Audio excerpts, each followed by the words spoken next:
हाँ तो students, unit 3 optics जो क्लास 12 का है उसके Bihar board exam special objective में एपिसोड 6 में देखते हैं 31 नंबर क्वेश्चन। और 31 नंबर क्वेश्चन क्या है? An object 2 cm high is placed at a distance of 16 centimeter from a concave mirror which produces a real image 3 cm high. What is the focal length of the mirror? तो ये कह रहा है कि an object 2 cm height is placed at a distance 60 cm from a concave mirror. एक object को एक concave mirror से 16 सेंटीमीटर पर रखा गया है। तो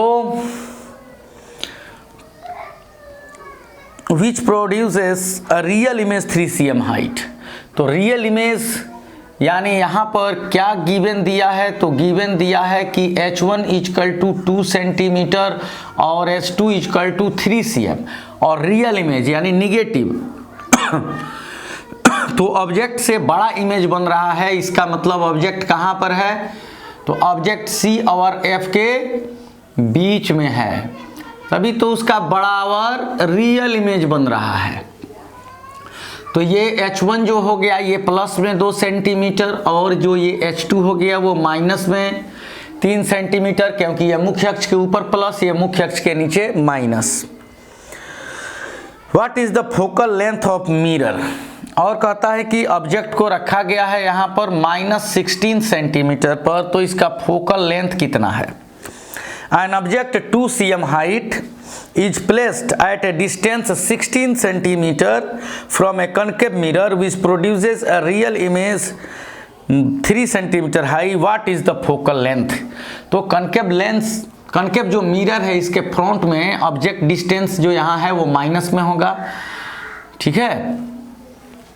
तो हम लोग एक मैग्निफिकेशन का फार्मूला जानते हैं, m equal to h2 by h1 equal to v by u, ठीक है।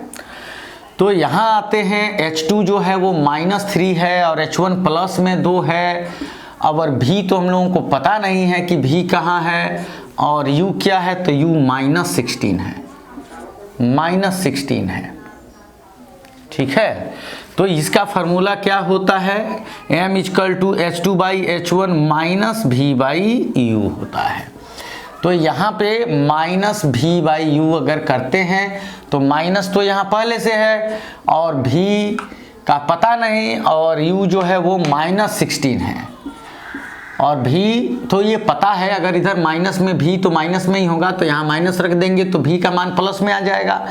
तो मान लेते हैं हमको पता नहीं है कि v का मान माइनस है कि प्लस है, तो v को v ही रहने देते हैं, वो अपने आप बताएगा।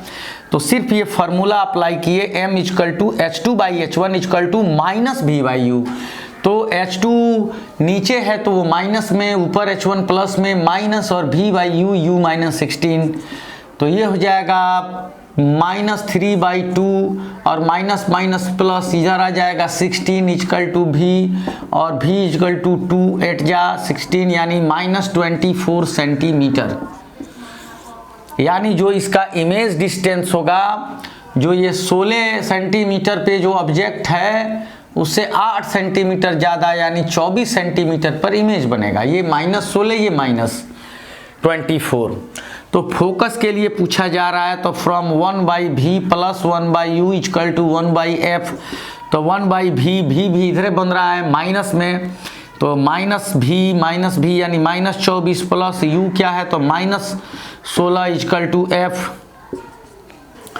तो ये क्या हो गया -1/24 और माइनस माइनस प्लस 1/16 और इक्वल टू 1 बाई f। तो 16 और 24 का आप लॉस निकालेंगे, 8 दूनी 16 8 तिरिका 24 तो 3 दूनी 6 और 8 छक 48। तो 48 इसका हो गया LCM, -24 दूनी 48 और 16 तिया 48 इक्वल टू 1 बाई f। और इस तरह से कितना हो गया?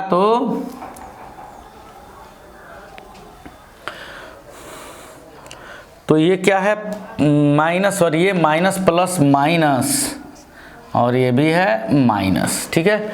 तो ये हो गया। अब उलट देंगे इसको तो F इक्वल टू हो जाएगा -48/5। तो 5 9 जा 45 और 3 5 6 जा, यानी इसका जो फोकल लेंथ होगा वो -9.6 सेंटीमीटर होगा। -9.6 यानी ए ऑप्शन सही होगा। ठीक है। अब ये क्वेश्चन नंबर था कितना 31। अब आगे देखते हैं क्वेश्चन नंबर 32 के संबंध में। ये कहता है कि ये small prism mu equal to 1.62, a small prism of refractive index 1.62 gives a deviation of 4.8 degree. तो 4.8 डिग्री का क्या है, डेविएशन है। तो एंगल ऑफ प्रिज्म क्या है, तो for small angle prism, small angle prism के लिए फॉर्मूला क्या होता है डेविएशन का, delta equal to mu -1 into A, and delta is given 4.8, that means mu is equal to 1.62 minus 1 into a। तो ये 4.8 is equal to 0.62 into a, तो a is equal to ये 4.8 बाई 0.62, तो इसको 48/10, इसको 62/100 करेंगे तो ये क्या हो जाएगा, एक अंक उड़ जाएगा और ये बाई 10 ऊपर चला जाएगा। तो 480/62 इक्वल टू ए। तो ये 6 8 जा अगर 60 रहता तो 8 बार में 8 डिग्री एंगल होता, तो उसके करीब कौन है, तो 5 डिग्री 6.36, 3 डिग्री 7.74, तो ए हो जाएगा 7.74 डिग्री। क्योंकि 60 से ये 8 टाइम में जाता तो 62 है, तो 8 से थोड़ा सा कम होगा, तो ये ऑप्शन आपका सही होगा, उसका वैल्यू आप निकाल सकते हैं। 33 number question, the radius of curvature of A curved surface of A plano convex lens is 20 centimetre. एक प्लेनो कन्वेक्स लेंस है। प्लेनो कन्वेक्स लेंस का मतलब the lens which one surface is plane and the other surface is curved। तो ये और ये कैसा curve, तो कन्वेक्स कर्व्ड। तो अगर बात करें 33 नंबर क्वेश्चन की, तो उसके लिए the radius of curvature of a curved surface of a plano convex lens is 20 centimeter. If the refractive index of material of lens is 1.5, it will convex lens only for the object that lie on its curved side, curved plane side.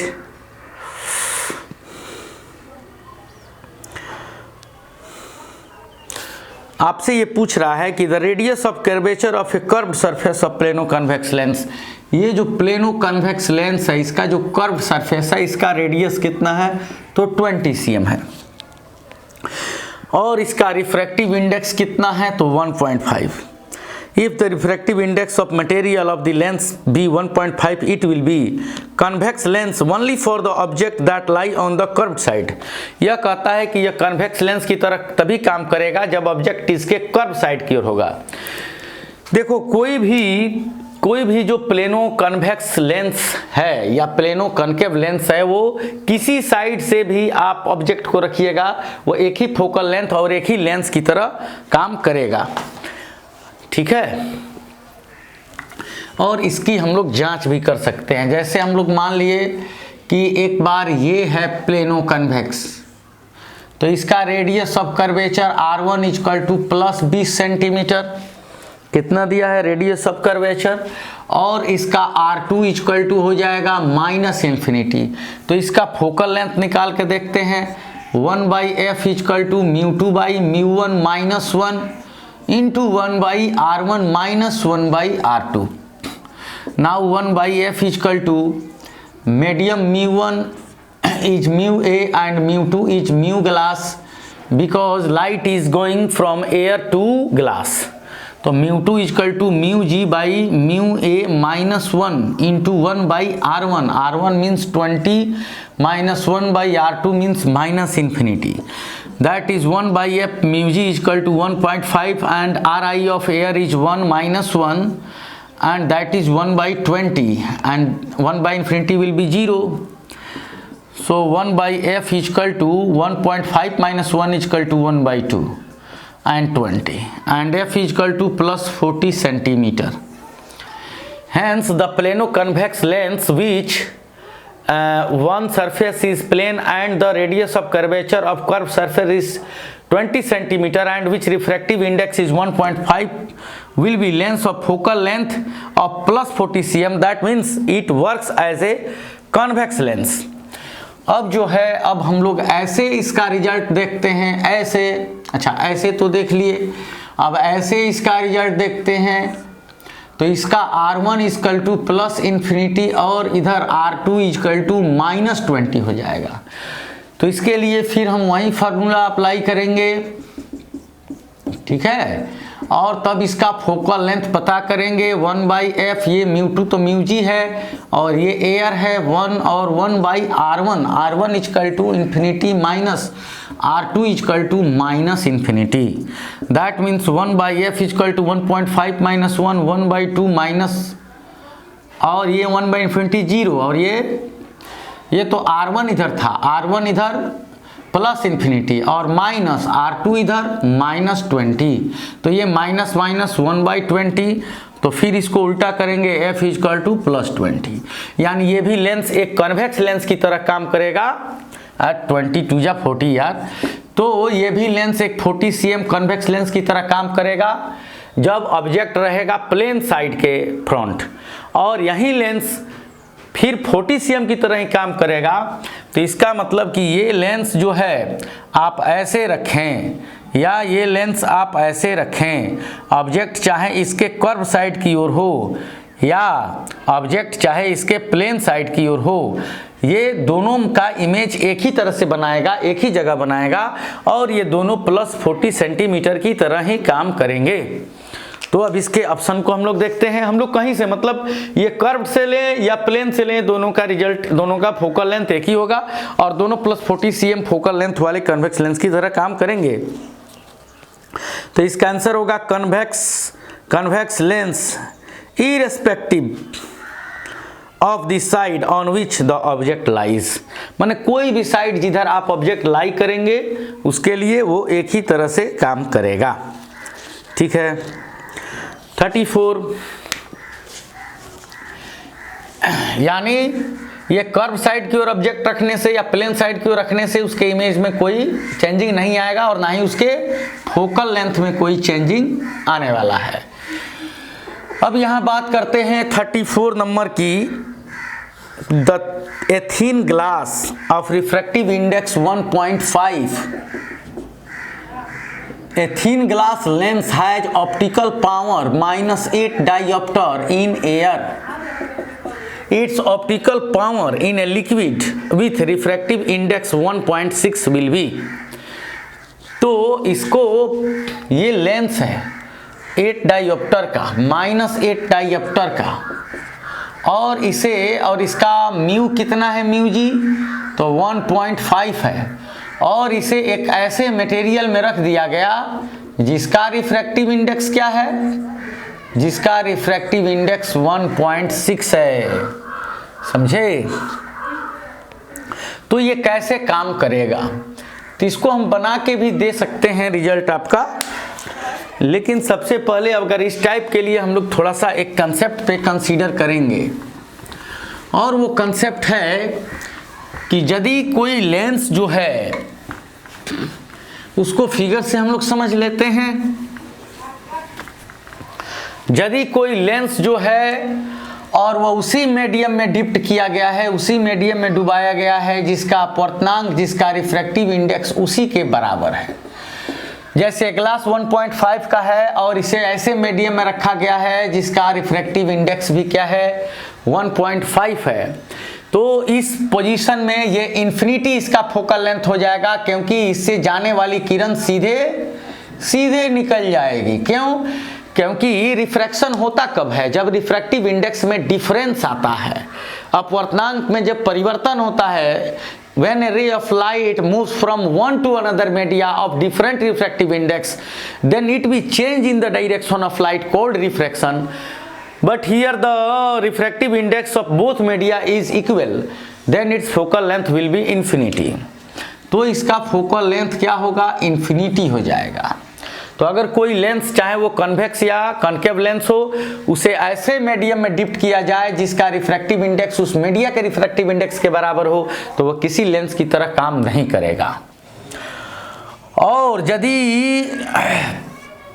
यदि कोई lens है और उसका 1.5 refractive index है और वो जिस media में डुबाया गया है वो उससे कम है, जैसे वह वाटर में डिप्ट किया गया है, तो उसका नेचर सेम रहेगा। इसका क्या हो जाएगा, इस लेंस का नेचर सेम रहेगा, लेकिन फोकल लेंथ क्या होगा, इंक्रीज कर जाएगा, यानी पावर डिक्रीज करेगा। क्योंकि रिफ्रैक्टिव इंडेक्स हवा में जो था तो वो ज़्यादा मुड़ रहा था, क्योंकि हवा में था तो 1.5 और 1 तो 0.5 का डिफरेंस था, तो किरण जल्दी मुड़ रही थी, जिससे इसका फोकल लेंथ कम था, और फोकल लेंथ जो है कम था तो इसका पावर था। अब यहाँ फोकल लेंथ क्या हो जाएगा, इंक्रीज हो जाएगा। तो अगर लेंस का रिफ्रैक्टिव इंडेक्स ज़्यादा है और जिस मीडिया में वो डिप्ट किया गया है उसका रिफ्रैक्टिव इंडेक्स कम है, तो लेंस जो है वो अपने ही नेचर की तरह काम करेगा, यानी कन्वेक्स है तो कन्वेक्स ही रहेगा, कॉन्केव है तो कॉन्केव ही रहेगा, बस इसकी फोकल लेंथ बढ़ जाएगी, फोकल लेंथ बढ़ जाएगी, यानी इसकी पावर में कमी आएगी। और यदि कोई लेंस जिसका रिफ्रैक्टिव इंडेक्स जितना है और उससे अधिक रिफ्रैक्टिव इंडेक्स वाले मीडिया में रखा गया है, उससे अधिक रिफ्रैक्टिव इंडेक्स वाले मीडिया में रखा गया है, तो इसका नेचर अपोजिट हो जाएगा। क्या हो जाएगा, अपोजिट हो जाएगा, यानी ये कन्वेक्स लेंस जो है वो कॉन्केव की तरह काम करेगा और फोकल लेंथ तो बढ़ेगा ही बढ़ेगा। फोकल लेंथ तो दोनों परिस्थिति में बढ़ेगा, क्योंकि एयर की अपेक्षा इस मीडिया और इस लेंस के रिफ्रैक्टिव इंडेक्स में अंतर कम है, तो अंतर कम है तो रे कम मुड़ेगी, कम मुड़ेगी तो फोकस ज़्यादा होगा, फोकस ज़्यादा होगा तो पावर कम होगा, तो फोकल लेंथ जो है वो इंक्रीज करेगा बोथ पोजीशन में। तो लेंस का रिफ्रैक्टिव इंडेक्स ज़्यादा है और मीडिया का कम, तो वो लेंस अपने ही नेचर की तरह काम करेगा, बस फोकल लेंथ बढ़ेगा। और लेंस का रिफ्रैक्टिव इंडेक्स अगर जो है कम है और मीडिया का ही ज़्यादा है, तो जो लेंस है उसका अपोजिट काम करेगा, यानी इसके पैरेलल आने वाली किरण को ऐसे मुड़ना चाहिए तो ये ऐसे मुड़ेगी। तो हम लोग क्या समझे कि लेंस का अगर रिफ्रैक्टिव इंडेक्स ज़्यादा है, मीडिया का कम, तो लेंस का नेचर वही रहेगा, फोकल लेंथ इंक्रीज करेगा, यानी पावर इसका डिक्रीज करेगा। और यहाँ जब लेंस का कम हो, मीडिया का ही ज़्यादा हो, तो एक तो अब नेचर अपोजिट हो जाएगा और दूसरा इसका फोकल लेंथ बढ़ जाएगा। इसी कंसेप्ट को लेकर हम लोग आगे बढ़ते हैं और इसका ऑप्शन भी हम लोग देखते हैं, जैसे डायरेक्टली इसके आंसर को समझने का प्रयास करते हैं। इसका 1 डाइऑप्टर -1 डाइऑप्टर, 25 डाइऑप्टर और -25 डाइऑप्टर, ये 4 आंसर दिए गए हैं इसके। A thin glass of refractive index, अब ये जो ग्लास है इसका रिफ्रैक्टिव इंडेक्स कितना है, 1.5 है, 1.5 है, और डिप्ट किस में है तो 1.6 में, यानी जो लेंस है उसका रिफ्रैक्टिव इंडेक्स छोटा है किससे, मीडियम के रिफ्रैक्टिव इंडेक्स से, तो इसका नेचर चेंज हो जाएगा, यानी ये कॉन्वेक्स लेंस कैसे काम करेगा, तो कॉन्केव, यानी निगेटिव पावर। तो सबसे पहले तो ये दोनों पॉजिटिव हैं, ये नहीं होंगे, अब इसमें से कोई ना कोई होगा, -1 डाइऑप्टर या -25 डाइऑप्टर, ठीक है। तो सबसे पहले नेचर माइनस वाला, अब क्या होगा, तो अब इसका जो पावर दिया गया है वो पावर लेंस का एयर में था -8 डाइऑप्टर, तो एयर में था -8 डाइऑप्टर, जब इसको लिक्विड में डुबाया गया तो इसका फोकल लेंथ बढ़ के पावर घट गया, तो 8 डाइऑप्टर से पावर कौन कम हो गया, तो 1 डाइऑप्टर। तो ये -25 डाइऑप्टर नहीं होगा, क्योंकि जब किसी लेंस को किसी रिफ्रैक्टिव इंडेक्स वाले मीडिया में डुबाते हैं तो उसका फोकल लेंथ बढ़ता है और पावर घटता है, तो इसका 8 डाइऑप्टर जो पावर था वो घट करके क्या हो जाएगा, अब -1 डाइऑप्टर हो जाएगा। तो ऐसे हम लोग जो हैं, क्योंकि इसका जो फोकस था एयर में क्या था, तो एयर में 1.5 है और एयर का 1 है, तो कितना का अंतर हुआ 0.5 का। तो ये रे को जल्दी मोड़ेगा, तो इसका फोकस क्या होगा, छोटा होगा, और छोटा होगा तो इसका P = 1/f, तो पावर बड़ा होगा। और जब उसी लेंस को जब किसी मीडिया में आप डिप्ट कर दोगे तो इसका 1.5 इसका 1.6, तो डिफरेंस कितना, सिर्फ 1.5 का। तो ये जो जाएगा तो ये हल्का मोड़ेगा, हल्का, तो ये ज़्यादा दूरी पर आकर के इसका फोकस बनाएगा। तो एक तो इसका नेचर चेंज होगा और फोकस बढ़ जाएगा, फोकस बढ़ेगा तो इसका पावर घटेगा, तो -8 से घटकर यह -1 हो जाएगा, क्योंकि बढ़ नहीं सकता यहाँ -25, तो ये होगा। तो एक तो ऐसे इसका जवाब दे सकते हैं, और दूसरा इसका डायरेक्ट हम लोग सॉल्यूशन कर सकते हैं। इस क्वेश्चन का हम लोग डायरेक्ट सॉल्यूशन भी कर सकते हैं। तो वो अगर सॉल्यूशन करेंगे तो उसमें ज़्यादा टाइम लगेगा, तो वो सब्जेक्टिव क्वेश्चन के लिए हम लोग उसको देख सकते हैं। अब जैसे हम लोग जानते हैं फ्रॉम क्या, तो lens maker formula, lens maker formula होता क्या है, 1/f = μ2/μ1 - 1 और 1/r1 - r2। तो सबसे पहले इसका देखते हैं कि पावर कितना था, तो पावर था -8 डायोप्टर, तो P = क्या होता है 1/f, तो F = 1/P, यानी F = 1/-8 मीटर, तो F = -8/100, यानी इसका फोकल लेंथ कितना हो गया 50/4, यानी 25/2 माइनस इतना सेंटीमीटर इसका फोकल लेंथ हो गया, कहाँ पर, तो एयर में। ठीक है, तो यहाँ पे हम लोग क्या कर सकते हैं, फॉर एयर के लिए इस इक्वेशन को लिख सकते हैं 1/fa। तो जब एयर में लेंस रहेगा तो क्या होगा, μ1 = μa और μ2 = μg, तो μ2 के जगह पर μg और बाई μa - 1 और 1/r1 - 1/r2, ये इक्वेशन फर्स्ट। और यहाँ पे फॉर लिक्विड, तो लिक्विड के लिए 1/fl = अब ये लेंस अगर किसी लिक्विड में डिप्ट कर दिया जाए तो यहाँ μ1 μl हो जाएगा और ये μ2 क्या हो जाएगा μg, क्योंकि अब लाइट लिक्विड से ग्लास में जाएगा। तो μ2 = μg/μ1 = μl और -1 और इंटू 1/r1 - 1/r2, ये इक्वेशन सेकेंड हुआ। ठीक है, तो अब एक को 2 से आप डिवाइड कर दें तो 1/fa/1/fl, तो ये fl ऊपर चला जाएगा और fa नीचे, और ये कैंसिल हो जाएंगे और ये फिर बच जाएगा क्या, तो ये बच जाएगा μg/μa - 1/μg/μl - 1, यानी μg 1.5/1 - 1 μg 1.5/μl 1.6, कितना अपर्तांक दिया गया है, इस लेंस को डुबाया गया है 1.6 में और -1, तो ये क्या हो जाएगा, ये 3/2 - 1 1/2 और बाई ये कैंसिल हो जाएगा, तो ये 16 यहाँ चला जाएगा, 16 LCM, तो -1/16 हो जाएगा। तो ये 1/2 × 16/1 माइनस में 2 8 जा हो जाएगा और इस तरह से -8 हो जाएगा।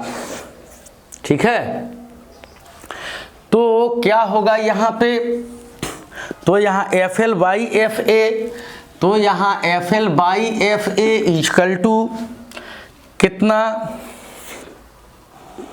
-8 यानी 8 टाइम बढ़ जाएगा, तो FL बराबर हो जाएगा -8 × FA, यानी FL = -8 × FA कितना है 25/2।